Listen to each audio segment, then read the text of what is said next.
कारण मुग्र प्रतापर गोटे नामी दामी जमीदार मनोहर चौधरी पुई मु मोर बापा माँ को बिना अनुमति रे मु तुमको भल पाई पारिबिनी मैडम। अरे हाँ पारिबिनी। तमे हेई पार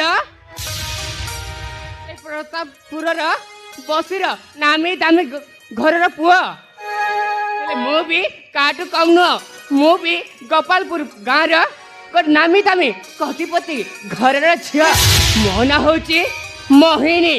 सतरे तमे मते भल पाई बाहे गले मु केते खुशी हेबी मो निजके भी बुझी पारुनी। अरे तमे मते कहीं भल पाई पारिबनी। अरे पुआ आमे दी जण भी तो कतिपति घर पुआ झील। अरे हाँ तमें जन कोटिपति मालिक झील ही पार किंतु मु तुमको भल पाइबा पर काले तुम बापा माँ जानवे तापर कौन हम ये कथा कौन तुम जानी न। अरे हाँ जानी न। अरे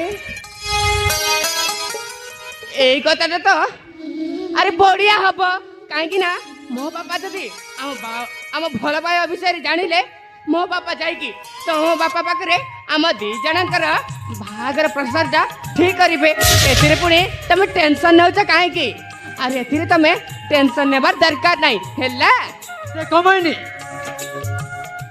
ତମେ ଜଣେ ଝିଅ ପିଲାଇ हे महेश चौधरी को भल पाइबा बाध्य करुच माने एतिरे मोर किछि भूल नाही। अरे मु मो बापा माँ को कही तुम सहित विवाह करने मु चेष्टा करी। अरे आस मो पाखक आस। I love you Mohini. I love you